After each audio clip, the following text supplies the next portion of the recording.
बिस्मिल्लाहिर्रहमानिर्रहीम। अस्सलामु अलैकुम व्यूवर्स। आज के हम अपने टॉपिक में high school English grammar and composition book by Wren Martin के चैप्टर नंबर 4 के लास्ट 2 पॉइंट्स को डिस्कस करेंगे और ये पॉइंट नंबर 17 और 18 होंगे। और इन पॉइंट्स में हम जिक्र करेंगे डिटर्मिनर्स को और इसके अलावा वर्ड क्लासेस को। इसमें हम ये सीखेंगे कि किस तरह एक ही वर्ड अपने यूज़ के मुताबिक यानी कि अपने इस्तेमाल के मुताबिक किसी सिचुएशन से जुड़कर किस तरीके से अपनी कैटेगरी चेंज कर लेता है। यानी कि एक सेंटेंस में कोई एक वर्ड है, वो एडवर्ब है, तो दूसरे में वो जाकर प्रीपोजिशन भी बन सकता है। वो कहीं पर वो कंजंक्शन के तौर पर भी इस्तेमाल हो सकता है। हमारे लेक्चर देने का मेथड ये होता है कि सबसे पहले हम अपने टॉपिक को ट्रांसलेट करते हैं ताकि जितने भी वो स्टूडेंट्स जो इसे नहीं समझ पाते वो इसे बआसानी समझ सकें। इसे समझ लेने के बाद हम इसे कॉन्सेप्चुअली भी समझते हैं। लेक्चर के 2 पार्ट्स होते हैं। पहला पार्ट ट्रांसलेशन पर मुश्तमिल होता है और दूसरा पार्ट कॉन्सेप्चुअल अंडरस्टैंडिंग पर मुश्तमिल होता है। स्क्रीन पर आपको पॉइंट नंबर 7 नज़र आ रहा होगा। इसमें देखें, सबसे पहले कहता है कि some modern grammars include determiners among the parts of speech. ये कहता है कि कुछ मॉडर्न ग्रामर्स जो हैं वो डिटर्मिनर्स को पार्ट्स ऑफ स्पीच में शामिल करती हैं। सेकंड सेंटेंस में बोलता है कि determiners are words like a, an, the, this, that, these, those, every, each, some, any, my, his, one, two, etcetera. तो बोलता है कि डिटर्मिनर्स इस तरह के अल्फाज होते हैं जैसे कि स्क्रीन पर आपको नज़र आ रहे हैं a and the, this, that, these, those, every, each, some, any, my, his, one, two, etc. which determine or limit the meaning of the nouns that follow। जो तयन कर देते हैं, मुकर्रर कर देते हैं, मखसूस कर देते हैं या महदूद कर देते हैं उन नाउन्स के मानों को जो बाद में आते हैं। इन दिस बुक, इस किताब में, as in many traditional grammars, जैसे कि रिवायती ग्रामर्स की किताबों में होता है, all determiners except a, an and the are classed among adjectives. तमाम डिटर्मिनर्स सिवाय इनके ए, एन और द के उन्हें एडजेक्टिव्स में दर्जाबंद किया जाता है, यानी कि वो एडजेक्टिव की इकसाम होती हैं। तो ये तो थी पॉइंट नंबर 17 की ट्रांसलेशन। पॉइंट नंबर 18 पर जाएं। इसमें देखें, बोलता है as words are divided into different classes according to the work they do in sentences. जैसे कि अल्फाज तकसीम किए जाते हैं मुख्तलिफ दर्जात में उनके जुमले में इस्तेमाल के मुताबिक। It is clear that we can not say to which part of speech a word belongs. हम नहीं कह सकते कि कौन सा पार्ट ऑफ स्पीच किस से ताल्लुक़ रखता है unless we see it used in a sentence, जब तक कि हम इसे जुमले में इस्तेमाल होता हुआ ना देख लें। सबसे पहला सेंटेंस ये बोलता है दे अराइव्ड सून आफ्टर, वो बहुत जल्द पहुंच गए। दे अराइव्ड आफ्टर अस, वो हमारे बाद पहुंचे। They arrived after we had left, जब हम निकल गए तो हमारे बाद पहुंचे। From the above examples, we see that the same word can be used as different parts of speech। बोलता है कि ऊपर वाली मिसालों में हम देखते हैं कि एक ही लफ्ज़ डिफरेंट यानी कि मुख्तलिफ पार्ट ऑफ स्पीच के लिए इस्तेमाल हो सकता है। अब हम अपने लेक्चर के कॉन्सेप्चुअल पार्ट की जानिब चलते हैं जिसमें हम डिटर्मिनर्स को कॉन्सेप्चुअली समझने की कोशिश करेंगे। तो सबसे पहले समझ लें कि डिटर्मिनर्स होते क्या हैं।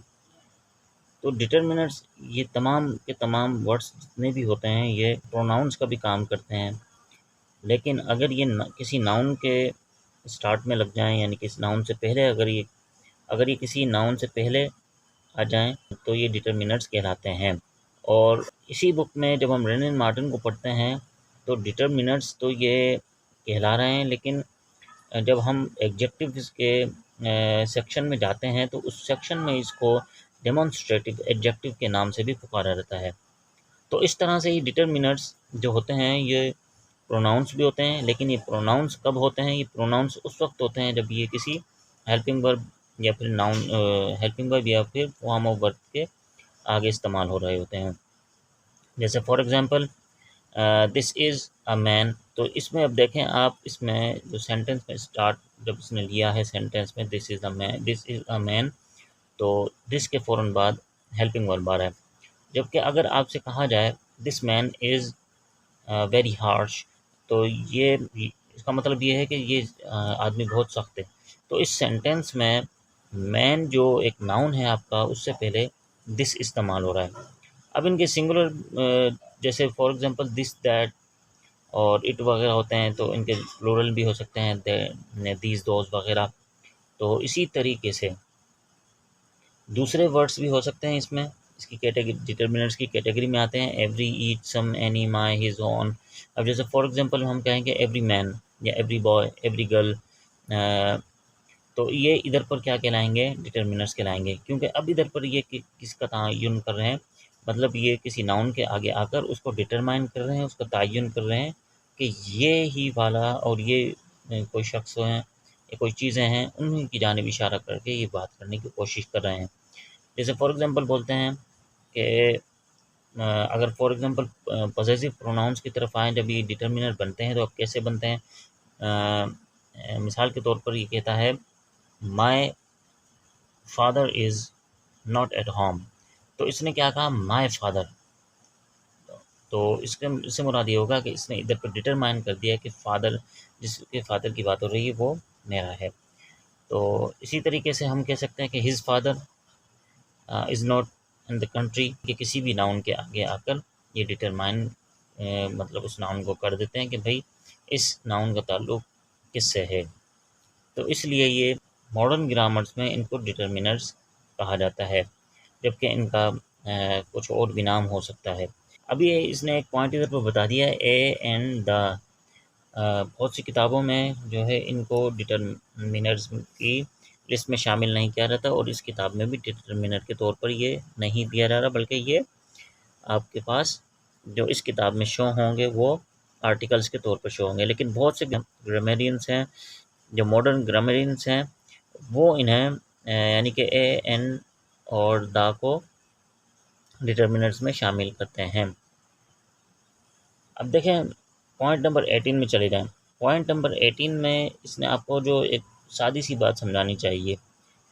अब देखें, यानी कि एक ही वर्ड जो पार्ट ऑफ स्पीच में हम देखते हैं वो मुख्तलिफ सिचुएशन में अपनी सिचुएशन के हिसाब से मुख्तलिफ कैटेगरी के तौर पर इस्तेमाल हो सकता है, यानी कि किसी मुख्तलिफ पार्ट ऑफ स्पीच के तौर पर इस्तेमाल हो सकता है।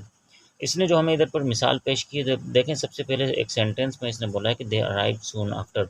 इसमें आफ्टर जो वर्ड है वो एज ए एडवर्ब इस्तेमाल हो रहा है, ना कि ये एज ए प्रीपोजिशन या कंजंक्शन के तौर पर। अब वो कैसे कि फॉर एग्जांपल हम देखते हैं जब दे अराइव सून आफ्टर, तो अब ये किसके मानों में इजाफा कर रहा है, यानी कि कौन से ऐसे वर्ड के मानों में इजाफा कर रहा है इस सेंटेंस में। तो हमें पता लगता है कि दे अराइव सून आफ्टर, यानी कि वो बाद में आए, फ़ौरन ही बाद में आ गए। अब कोई इवेंट हुआ होगा तो उस इवेंट के फ़ौरन बाद में ये आए होंगे, लेकिन इधर पर वो इवेंट का ज़िक्र नहीं किया गया, बल्कि इधर पर डायरेक्ट इन्होंने लिख दिया है कि सून आफ्टर। तो अब ये जो सून आफ्टर दोनों वर्ड मिलकर किसके मानों में इजाफा कर रहा है?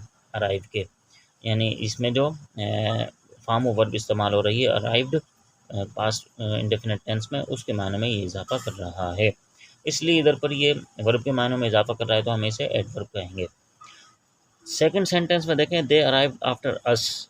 अब ये अराइव और अस के दरमियान आफ्टर इस्तेमाल हो रहा है, इसका मतलब ये है कि इधर पर ये दो किसी वर्ड के दरमियान आकर रिलेशन कायम कर रहा है। दे अराइव्ड आफ्टर अस, वो पहुँचे आफ्टर अस यानी कि हमारे बाद। तो दे और अस के दरमियान ये क्या कर रहा है? रिलेशन कायम कर रहा है। अब इसको हम देख सकते हैं दे अराइव्ड अस, अगर हम इधर पर बोल दें तो आफ्टर को अगर हम इधर से हटा देते हैं दे अराइव्ड अस, तो इधर पर ये सेंटेंस जो है थोड़ा सा एम्बिगुअस हो सकता है, लेकिन हम इसके मायने कर सकते हैं वो हमारे पास पहुँचे। अच्छा जी, तो इसलिए इधर पर इस सेंटेंस में इसने जो इस्तेमाल किया है आफ्टर, जो वर्ड इस्तेमाल किया है इधर पर ये प्रीपोजिशन के तौर पर काम कर रहा है, क्योंकि ये दो प्रोनाउन के दरमियान रिलेशन को बना रहा है। थर्ड सेंटेंस में देखें, they arrived after we had left. अब तीसरे सेंटेंस में जब हम देखते हैं तो इसमें ये हमें बयान करता है, they arrived after we had left. अब इसमें दो सेंटेंस के क्लॉजेज हैं, दे अराइव और फिर उसके बाद है वी हैड लेफ्ट। ये दो क्लॉजेज को आपस में मिलाने के लिए आफ्टर ने इधर पर क्या क्या है, कंजंक्शन का काम किया है, यानी कि दो क्लॉजेज को आपस में ये जॉइन कर रहा है, मतलब मिला रहा है, इसलिए इधर पर आफ्टर वर्ड जो है एज ए कंजंक्शन के तौर पर इस्तेमाल हो रहा है। तो यही पॉइंट हमें ये समझाने की इसमें कोशिश कर रहा है कि ये जो पार्ट्स ऑफ स्पीच जो भी हम पढ़ते हैं, ये हमने समझाने की इधर पर ये कोशिश करता है कि जो भी पार्ट्स ऑफ स्पीच हम पढ़ रहे हैं या पढ़ रहे होते हैं, समझ रहे होते हैं, अगर हम उसको एक ही कैटेगरी में देखेंगे तो वो एक ही कैटेगरी में देखकर समझकर अगर हमने उसे किसी पार्ट ऑफ स्पीच को समझ लिया और उसको उसी तरीके से समझकर हमने अपने जहन में बिठा लिया, तो ये कभी कहीं पर जाकर गलत भी हो सकता है। तो कॉन्सेप्ट हमारा बिल्कुल क्लियर तब होगा जब हम एक ही पार्ट ऑफ स्पीच के वर्ड को, यानी कि अगर कोई एक वर्ड है तो उसको हम देखेंगे ये किसी और पार्ट ऑफ स्पीच के तौर पर भी इस्तेमाल हो सकता है या नहीं।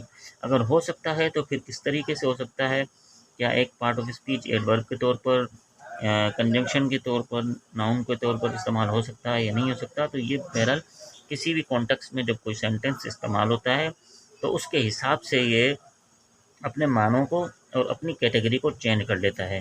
तो ये बात इसने इस पॉइंट नंबर 18 में हमें समझाने की कोशिश की है।